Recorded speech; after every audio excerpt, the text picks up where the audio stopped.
पहली शताब्दी में दार्शनिक टालमी ने बताया,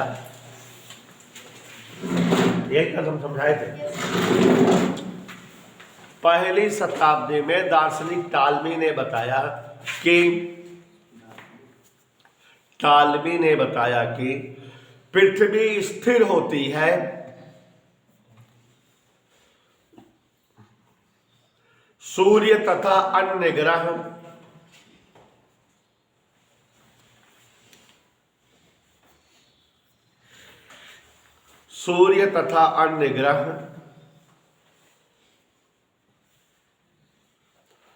पृथ्वी की परिक्रमा करते हैं।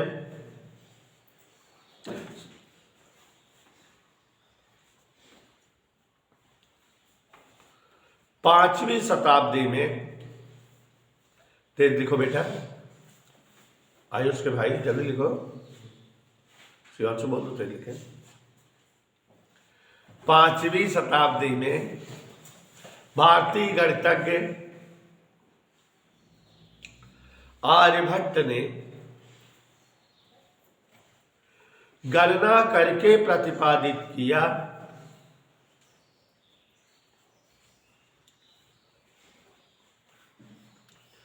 कि पृथ्वी स्थिर नहीं हो सकती,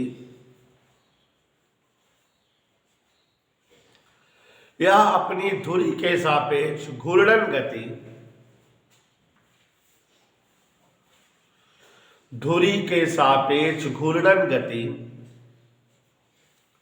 तथा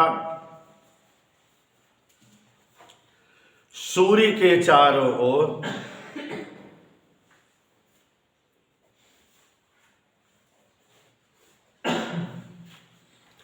परिक्रमण गति करती है।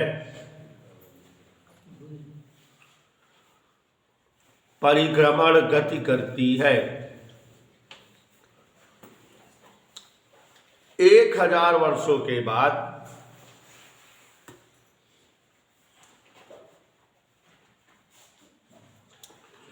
वैज्ञानिक कापरनिकस, समझाए थे हम, 1000 वर्षों के पश्चात, अरे प्रिंसी खूब बात सिखाना खाती हो। 1000 वर्षों के पश्चात वैज्ञानिक कापरनिकस तथा उनके सहयोगी वैज्ञानिकों की टीम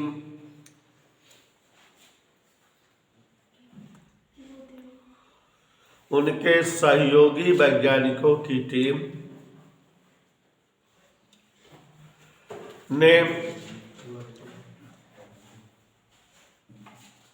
विभिन्न प्रेक्षण के पश्चात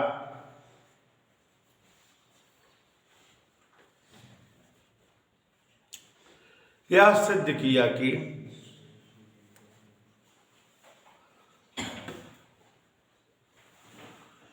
सूर्य स्थिर होता है। शिवांश लिखो बेटा, तुम तो अच्छे लड़के हो यार। सूर्य स्थिर होता है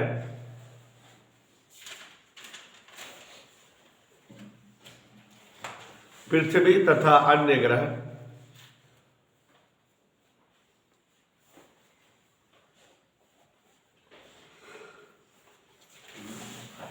सूर्य से निश्चित दूरी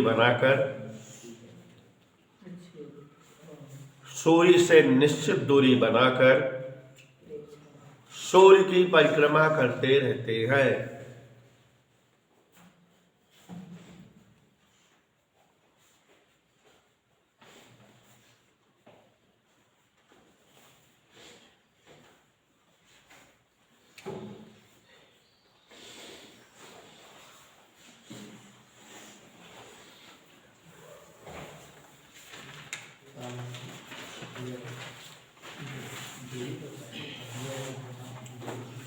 देखा बेटा, सूर्य की परिक्रमा करते रहते हैं।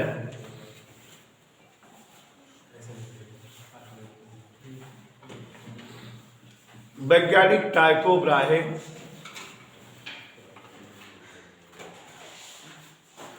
तथा टाइको ब्राहे,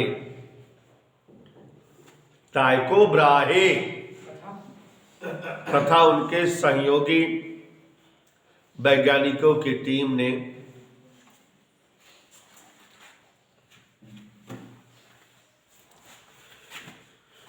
ग्रहों के गति संबंधित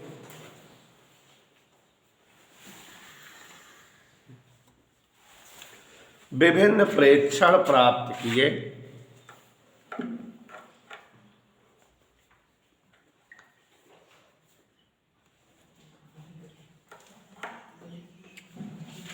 ग्रहों की गति संबंधित विभिन्न प्रेक्षण प्राप्त किए। हाँ बेटा, जिसे वैज्ञानिक कैप्लर ने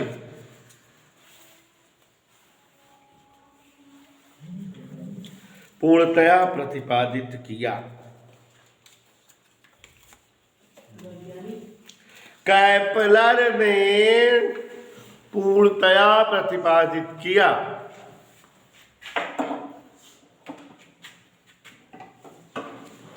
यही प्रेक्षण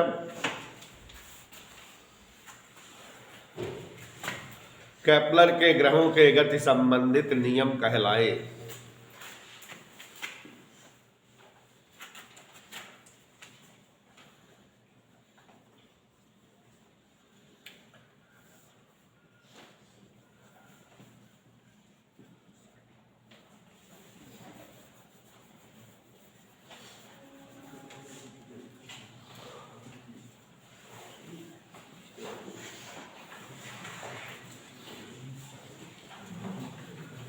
ये बहुत इंपॉर्टेंट है बेटा, हेडिंग बोर्ड पर लिख दिए हैं हम।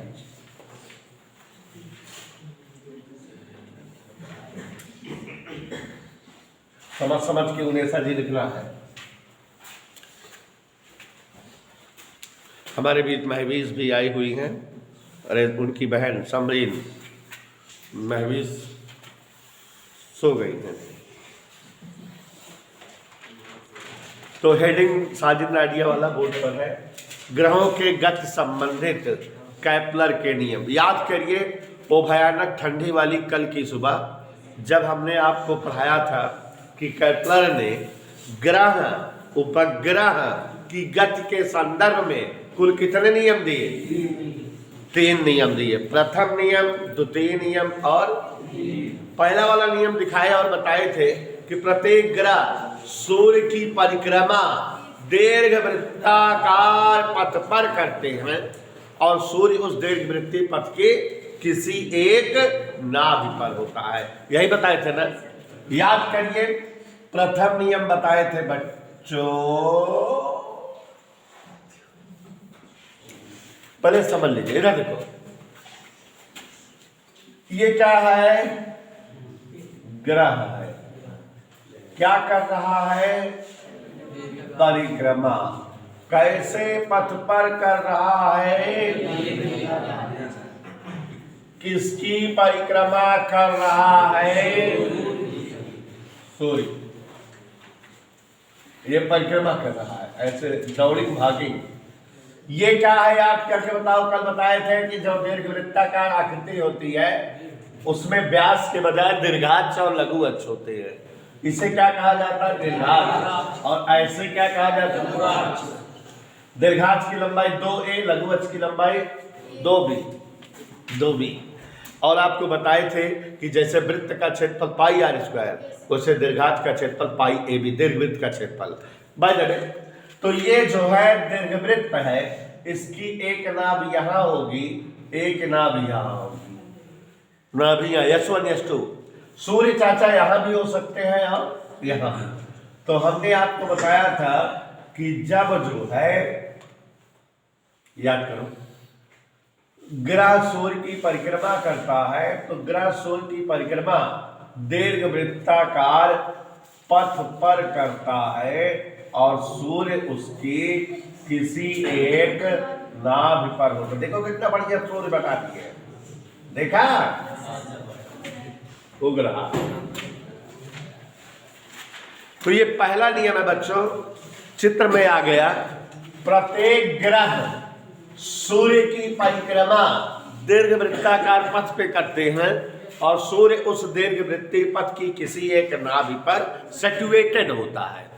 अब जैसे ग्रह यहां है तो सूर्य से ये दूर है, माने सूर्य का प्रकाश ग्रह तक कम पहुंच रहा है, माने इस दौरान सूर्य के तल पर ठंडक होगी। ग्रह के तल पर ग्रह ऐसे गति करते करते करते करते यहां भी पहुंचता होगा। अब इस दौरान वो सूर्य के तल के करीब है और चाचा विकास, इसका मतलब अब ग्रह जो है पर सूर्य की गर्मी ज्यादा आ रही है, माने नाउ सूर्य गर्म, माने इस समय गर्मी का खूबसूरत मौसम होगा सूर्य ग्रह के तल पर।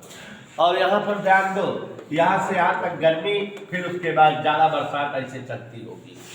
तो इसीलिए जो है लोगों ने सेटल किया कि दीर्घ वृत्ताकार पथ पर। दूसरा नियम गौर फरमाइएगा, हमारे बीच अस्मित यादव जी बैठे हुए हैं, फीस जमा करने वाले हैं यहाँ घर में।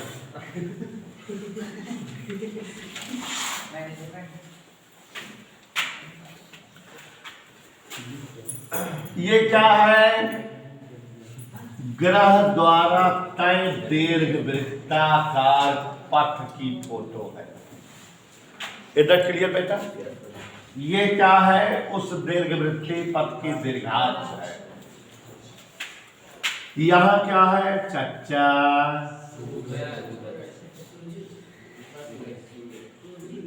सूरज, क्या बात है?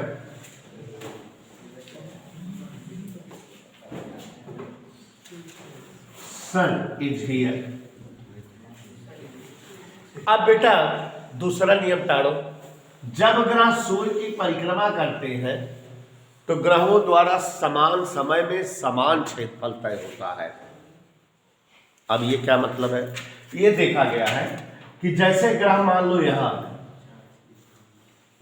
कहां है बेटा इन ऐसा, और आधा घंटा में कितनी देर में गति करते करते मान लो यहां आ गया, यहां। दूसरा वाला नियम समझो, लिखाने तो लिखा देंगे, याद कर लोगे, लेकिन समझना आया डोली। यहां था ए पर, कहां पर आ गया बेटा? बी पर। कितनी देर में आया? तो इसने क्षेत्रफल तय किया। क्षेत्रफल का मतलब देखो, पहले ग्रह यहां था, फिर ग्रह यहां पहुंच गया, तो ये इतना क्षेत्रफल तय किया। आप कैलकुलेशन कर लो इतने क्षेत्रफल का, मान लो 100 वर्ग मीटर आया। कितना? आधे घंटे में कितना क्षेत्रफल तय किया ग्रह ने? 100 वर्ग मीटर। मान लो अगर ग्रह यहां रहता, यहां सूर्य के पास, अभी दूर था, सूर्य के पास रहता स्थानियम पर, आधा घंटा इसको चलने देते, उतने समय आधा घंटा में यहां आ जाता। मान लो नजदीक है तो ज्यादा दूर चलाएगा ना। और अब देखो इसने कितना क्षेत्रफल तय किया, तो इसने इतना क्षेत्रफल तय किया ना। क्यों बच्चों? कैलकुलेशन करोगे तो आप पाओगे कि ये वाला क्षेत्रफल और ये वाला क्षेत्रफल बराबर होगा। तो माने साइंटिस्टों ने ये बताया कि समान समय में ग्रह समान क्षेत्रफल तय करता है। जितना क्षेत्रफल यहां है उतने क्षेत्रफल यहां है। ऐसा क्यों हुआ? क्योंकि बेटा जब ग्रह सूर्य से दूर होता है तो उसकी चाल कम होती है, इसलिए वो जो है उस समय में कम दूरी जा पाता, क्षेत्रफल जितना बनता है। और जब ग्रह सूर्य के नजदीक होता है तो उसकी चाल अधिक हो जाती है, तभी वो ज्यादा दूर चला जाता है, क्षेत्रफल उसी के बराबर आ जाता है। तो यहां इस नियम को बोला जाता है ग्रहों द्वारा समान समय में समान क्षेत्रफल तय होता है। अगर आधा घंटा में यहाँ 100 वर्ग मीटर तय किया है जब ग्रह सूर्य से दूर था, तो आधा घंटा में वो सूर्य के नजदीक रहेगा तब भी 100 ही वर्ग मीटर क्षेत्रफल तय करेगा। तो दूसरा नियम क्या है बच्चों, हमको बताओ? ग्रह द्वारा समान समय में समान क्षेत्रफल तय होता है। इसको शॉर्टकट में भी बोला जाता है, इतना लंबा ना बोल करके शॉर्टकट में। पूछो कैसे? ग्रहों की क्षेत्रफलीय चाल सदैव नियत होती है। ग्रहों की क्षेत्रफलीय चाल, इधर क्लियर, माने क्षेत्रफलीय चाल कांस्टेंट होती है। तो कई नियम हो गए। तीसरा बेटा इंपॉर्टेंट ज्यादा है। इन नियमों का बाद में संवेग संरक्षण नियम के आधार पर डेरिवेशन किया गया है। तो पहले इन नियमों को जानो तो क्या है। दो नियम हो गया। तीसरा नियम है कि सूर्य की परिक्रमा करते हुए ग्रह के परिक्रमण काल, माने चक्कर लगाने का समय का वर्ग इस दीर्घवृत्तीय पथ की अर्ध दीर्घांश, याद करो हमने बताया था पूरी लंबाई क्या होती है 2a, तो अर्ध दीर्घांश क्या होगी a। तो a अर्ध दीर्घांश के तृतीय घात के समान घातीय होती है। यह केपलर का तीसरा नियम है। तो बोलो क्या, फिर से बोले। सूर्य की परिक्रमा करते हुए ग्रहों के परिक्रमण काल का वर्ग उस दीर्घवृत्तीय पथ की अर्ध दीर्घांश के तृतीय घात के समानुपाती होता है। समझ में आ बेटा। तो दीज आर 3 नियम ऑफ केपलर। ऐसा कोई एग्जाम नहीं है जिसमें केपलर के नियम ना पूछे जाने हैं। तो समझ में आ गया बेटा। तो केपलर के ग्रहों के गति संबंधित कुल 3 नियम दिए गए हैं। पहला नियम है, फोटो बना दिए हैं बढ़िया से, प्रत्येक ग्रह सूर्य की परिक्रमा दीर्घवृत्ताकार पथ पर करते हैं। सूर्य उस दीर्घवृत्तीय पथ की किसी एक नाभि पर स्थित होता है। इधर क्लियर। दूसरा दिन क्या है बेटा, सूर्य की परिक्रमा करते हुए ग्रहों द्वारा समान समय में समान क्षेत्रफल तय होता है या ग्रहों की क्षेत्रफलीय चाल नियत होती है। इधर क्लियर। ग्रहों की क्षेत्रफलीय चाल वी एरियल बराबर कांस्टेंट, ये दूसरा नियम है। तीसरा क्या है, दीपक के पटेल। सूर्य की परिक्रमा करते हुए ग्रहों के परिक्रमण काल का उस दीर्घवृत्तीय पथ की ग्रह द्वारा तय दीर्घवृत्तीय पथ की अर्ध दीर्घांश के तृतीय घात के t² proportional a cube, t² बराबर k a क्यूब। कोई दिक्कत बच्चों, समझ आया? देखो ये जो ग्रहों के गति संबंधित नियम है इसको मैं बहुत धीरे धीरे टाइम लेके पढ़ाया। आप समझ रहे हैं, इंपॉर्टेंट है इसलिए।